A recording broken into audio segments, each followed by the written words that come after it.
RCF.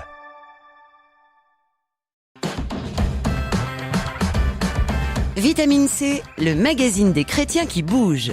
Christopher Fausten.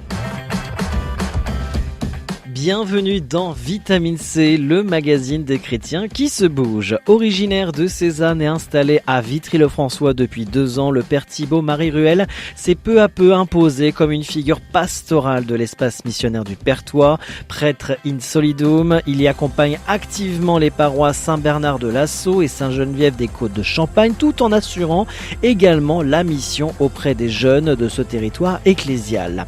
À l'occasion de l'anniversaire de son ordination qui célébrera fin juin en la collégiale Notre-Dame de l'Assomption de Vitry-le-François, le père Ruel revient sur son parcours, son engagement et sa vision du sacerdoce au micro de Gérald Gaillet. La vie chrétienne dans les paroisses et les mouvements, c'est Vitamine C sur RCF. Père Thibaut Marie Ruel, bonjour. Bonjour Gérald. Le 29 juin, vous allez fêter à la collégiale Notre-Dame de l'Assomption de Vitry-le-François à 11h votre anniversaire d'ordination. Père Thibaut Marie, anniversaire de combien d'années d'ordination ? Eh bien, je suis encore un jeune prêtre, 10 ans de sacerdoce. J'étais ordonné le 16 mai 2015. Dans une commune très loin de chez nous. Et oui, effectivement, j'ai été ordonné en Vendée, dans la commune de Saint-Laurent-sur-Sèvre, là où repose le tombeau de Saint-Louis-Marie Grignion de Montfort. Et voilà, parce que c'était l'occasion d'un grand rassemblement organisé par la communauté du Verbe de Vie dont je faisais partie. Et donc j'ai été ordonné à cette occasion là-bas, dans cette belle église basilique Saint-Louis-Marie Grignion de Montfort. Et alors, quand on regarde un peu votre histoire, vous êtes originaire de Cézanne. Cézanne, dans le doyenné, où l'espace missionnaire a aussi Saint-Louis-Marie Grignion de Montfort. Je l'apprends. Je connais surtout Sainte-Léonie Avia, qui est originaire de Cézanne, mais il doit y avoir un Saint-Louis-Marie Grignion de Montfort pas loin, oui. C'est le nom de la paroisse, à côté. Voilà, donc du coup, on peut faire un peu un lien entre Cézanne et Vitry-le-François. Il s'est passé beaucoup de choses. Est-ce que vous pouvez nous dire un peu comment le déclic est arrivé ? Eh bien, ça remonte à très très longtemps, mon appel à devenir prêtre. Déjà quand j'étais petit, semble-t-il, moi je m'en souviens pas, mes parents disaient que je voulais être prêtre footballeur. Donc voilà, mais c'est surtout à l'âge de 20-22 ans où là j'ai commencé vraiment à me poser des questions, sur qu'est-ce que je voulais faire de ma vie. Je travaillais dans la gestion des forêts à l'époque, mais je voyais que j'avais toujours des grandes questions vocationnelles, un grand désir de Dieu, de vouloir servir le Christ, servir l'Église, mais je ne trouvais pas vraiment ma place. Et puis, finalement, c'est en rencontrant la communauté du Verbe de Vie, où là, j'ai vu effectivement à la fois un double appel, celui d'être frère dans la communauté du Verbe de Vie, religieux, à travers les 3 vœux de pauvreté, de chasteté, d'obéissance, et puis en même temps qu'on pouvait être prêtre. Donc je suis rentré et c'est comme ça que j'ai cheminé progressivement, à la fois d'abord dans la vie consacrée et puis un petit peu après dans le ministère pour devenir prêtre. Votre ministère sacerdotal a démarré loin de France ? Oui, alors, donc après mon ordination, je suis allé en Suisse, dans une maison du Verbe de Vie où je suis resté 5 années. J'étais le seul prêtre de cette maison et donc avec un gros travail au niveau de l'accompagnement, des confessions, de l'écoute. Et puis en même temps, la mission auprès des ados et des jeunes, sur cette maison qui était à côté de Fribourg, en Suisse. Et c'était donc des jeunes Suisses qui venaient vous rencontrer ? Oui, on avait beaucoup de Suisses, mais aussi des Français, parce que on était à 1h30 du pays de Gex, donc à côté de Genève, et puis de l'Alsace aussi, qui n'était pas très loin. Donc on avait aussi pas mal de Français qui venaient jusqu'à chez nous. Et alors donc 5 ans en Suisse, et puis ensuite après vous venez en région parisienne. Et voilà. Et ensuite donc j'ai été envoyé à Sceaux, donc le diocèse de Nanterre, d'où est originaire d'ailleurs notre nouvel évêque. Et c'était la commune accolée justement à Bagneux où il était. Et donc j'ai été vicaire sur cette paroisse de Sceaux et avec une mission principalement auprès des étudiants. J'étais prêtre accompagnateur de l'aumônerie étudiante de Sceaux qui rassemblait une 40aine d'étudiants. Et puis j'avais un mi-temps également pour le service de la communauté, la pastorale des jeunes, de l'ensemble de la communauté du Verbe de Vie. Alors l'ensemble de la communauté, ça veut dire... Ça veut dire toutes les implantations qui existaient à l'époque du Verbe de Vie. Donc je coordonnais l'ensemble des activités de la pastorale jeune. Oui, donc ça faisait un gros travail au départ de Sceaux. Oui, ça faisait beaucoup. C'est pour ça que j'étais qu'à mi-temps en fait sur la paroisse de Sceaux et l'autre mi-temps pour les activités apostolales jeunes du Verbe de Vie. Ça fait 2 ans que vous êtes à Vitry, au presbytère de Vitry, mais avec différentes affectations sur place en fonction des besoins. Tout à l'heure, vous disiez je suis vicaire ici à l'espace missionnaire du Perthois, ce qui n'est pas tout à fait juste. Le terme exact, c'est prêtre in solidum. Ici, on a abandonné les termes de curé, de vicaire. Il n'y a plus de curé, il n'y a plus de vicaire. Il n'y a que des prêtres in solidum. Donc, c'est une équipe de prêtres solidaires de la mission d'un espace qui est un regroupement de 7 paroisses. Et donc, effectivement, moi, je suis davantage délégué, référent des paroisses Saint-Bernard et Sainte-Geneviève depuis le départ du père David Bonnetin il y a un peu plus d'1 an. Voilà, suite à des soucis de santé.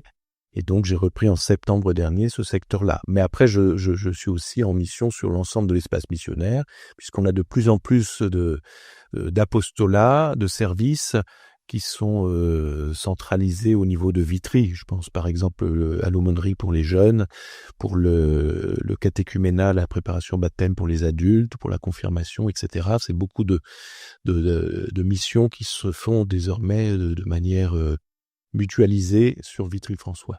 Et donc vous êtes le référent.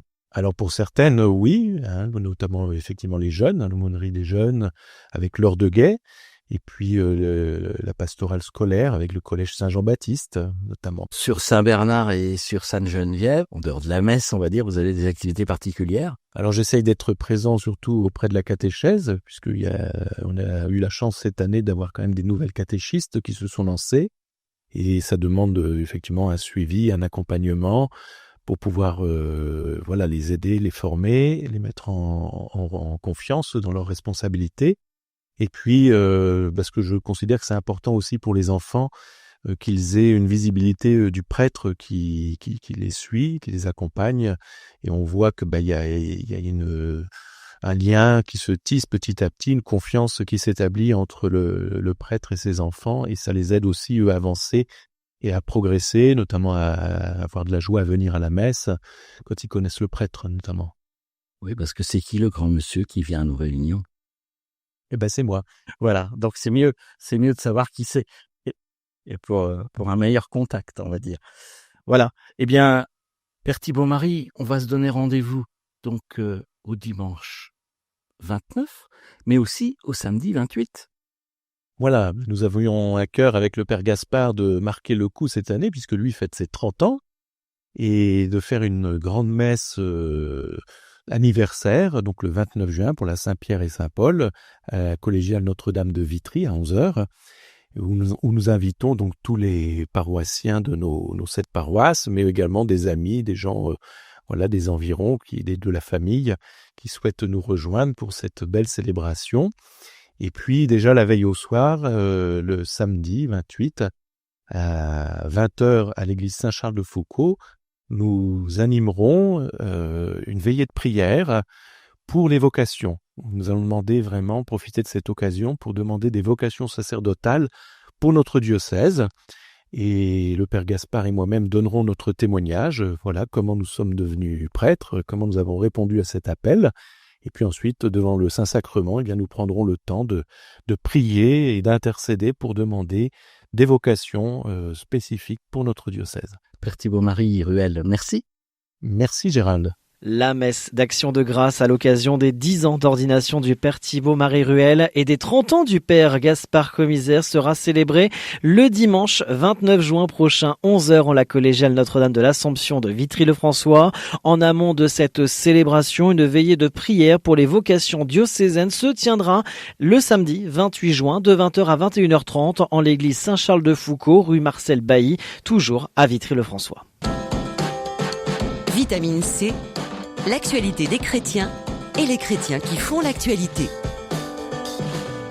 Avant de nous quitter, dans un communiqué publié le 13 juin dernier, les évêques de Troyes et Langres, Monseigneur Joseph de Metz-Noblat et Monseigneur Alexandre Joly ont annoncé la nomination de Franck Garcia au poste de directeur interdiocésain de l'enseignement catholique et délégué épiscopal pour les diocèses de Langres et Troyes à compter de la rentrée scolaire prochaine. Enseignant expérimenté et actuel chef d'établissement de l'ensemble scolaire Saint-Étienne à Metz, il connaît parfaitement les enjeux et l'esprit de l'enseignement catholique, fort d'une longue expérience dans plusieurs diocèses. Cette nomination fait suite au départ d'Alexandre Toussaint, désormais directeur diocésain à Évreux. On parlait il y a quelques instants de prêtre jubilaire. Eh bien, à l'occasion du jubilé de Monseigneur Philippe Guenlet, l'évêque de Langres, Monseigneur Joseph de Metz-Noblat convie fidèles et amis à une messe exceptionnelle célébrée le vendredi 27 juin à 11h en l'église Notre-Dame du Rosaire à Chaumont. Cette célébration sera l'occasion de rendre grâce pour le ministère de Monseigneur Guenlet, mais aussi pour celui d'autres prêtres jubilaires, par exemple le père Hubert de Marson, 70 ans de sacerdoce, le père Yves Dupuis, 60 ans, et le père Stéphane Bredley, 25 ans d'ordination. Un moment de reconnaissance et de prière pour ces serviteurs de l'Église. Et un petit mot sur l'agenda de Monseigneur Franck Javary, évêque de Châlons. Monseigneur sera ce dimanche 22 juin à Vitry-le-François pour les confirmations à travers une célébration qui va débuter à 11h. Et également à noter sur vos agendas pour les prochains jours, notamment le samedi 28 juin à Saint-Mémy, rassemblement de fin d'année avec les scouts unitaires de France Saint-Georges. C'est ainsi que nous clôturons ce magazine Vitamine C autour de Châlons. Merci de nous avoir suivis, de votre fidélité. Cette émission à retrouver en podcast très facilement et gratuitement sur notre site rcf.fr, l'application de votre radio RCF et différentes plateformes de podcast. On se retrouve la semaine prochaine, même jour, même heure. D'ici là, très bonne fin de semaine à tous. Vitamine C, RCF.